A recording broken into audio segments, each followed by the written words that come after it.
As an aquanaut, that was just an awesome experience, definitely once in a lifetime, to be able to go spend 9 days about 60 feet below the surface in an underwater habitat.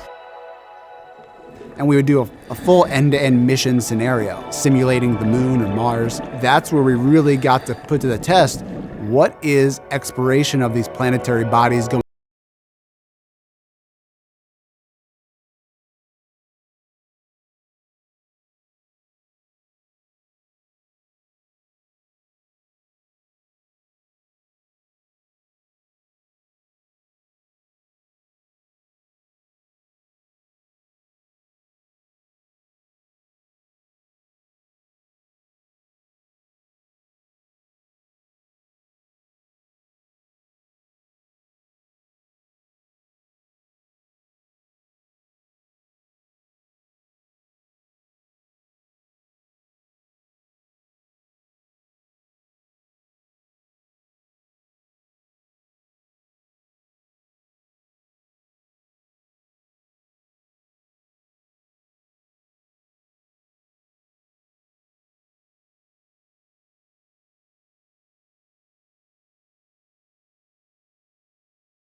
We all come into the astronaut office with, a whole career in the rearview mirror in a lot of senses. For me, the way that I ended up kind of sitting in this seat was by keeping it in the back of my mind. So I became interested in Mars at a pretty young age, actually. I'm not sure, somewhere around 5th grade. So this was in a defining time for my life. But I remember for some school project, making a book about Marty the Martian. That love kind of carried through in college when I found geology, because I learned that there's this thing called planetary geology. And the idea of being able to study the surface of another planet was just the coolest thing to me as somebody who loved Mars. Geology training on our home planet covers just one aspect of what it would be like to scientifically explore the moon. Lower gravity, extreme temperatures, and a bulky spacesuit make operating tools and collecting rocks a great challenge. NASA scientists and engineers work hard to design and build custom tools that will work well in the extreme environment of the moon's south polar region. Making any sort of hardware that flies in space is a huge team effort. I help to lead a team of people who are building moon tools. And so specifically the tools that are going to take samples of the moon and bring them back to Earth so the scientists can study them for generations to come. At Johnson Space Center, we have what's called the Rock Yard, which is essentially kind of a large open space where we've imported rocks, basically a large human-sized sandbox. It's great. At the Rock Yard, we get astronauts to come out to be test subjects, but we also get engineers and scientists and operators to be test subjects as well, so that we can fully understand what it's like to be in that crew perspective.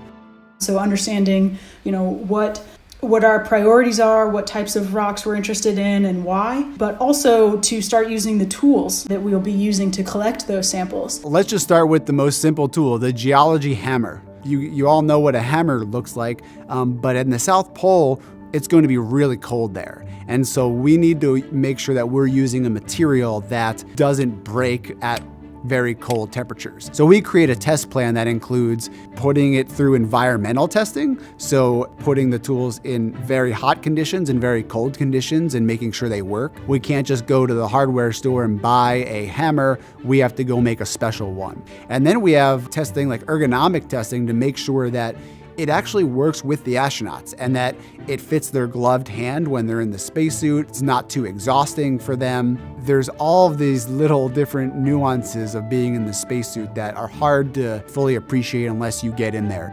As anyone who's worn a spacesuit will tell you, it feels like wearing a balloon that's constantly pushing down on you. Spacesuits have to meet many demands. They must be sturdy enough to keep astronauts safe in the low gravity and high radiation environment of the moon, but they also have to be nimble enough to allow astronauts to squeeze, poke, and pound their tools. It's tough to describe, honestly. It's large, it's about 300 pounds, I think. You're kind of operating your own personal spacecraft in a lot of ways. The intent is for you to be able to manipulate your arms and legs in a way that you would on the ground. So we have a large pool here at the NBL, the Neutral Buoyancy Laboratory here on site. In the corner, we now have a moon area. So we've imported sand and rocks down there, and we've started to do runs trying to approximate 1/6 gravity. It's kind of a lot of moving pieces, but it's really fun. It's one of the coolest things we get to do.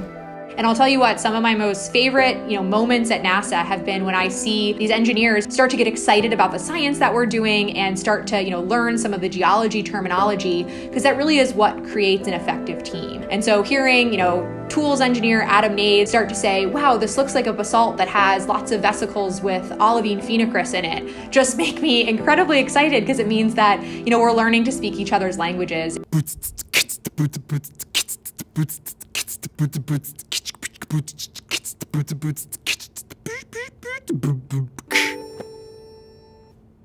There you go. I just like to do weird and unique things. So I've always found those odd hobbies like learning to juggle or learning to beatbox or do improv. I was watching TV and I saw the TV show American Ninja Warrior, and I was just like, I want to do that. And so I started to train to be a ninja warrior. That's how I decided that I should be called the Space Ninja. And so I would just share my interest of space. I got selected and got to go out there and compete. So I think we would limit ourselves if we only have one vision of what exploration looks like. Being a part of the NASA team has really showed me what that means and what exploration really looks like on a daily basis. But I do enjoy creative writing, short stories, poems sometimes, when I can, find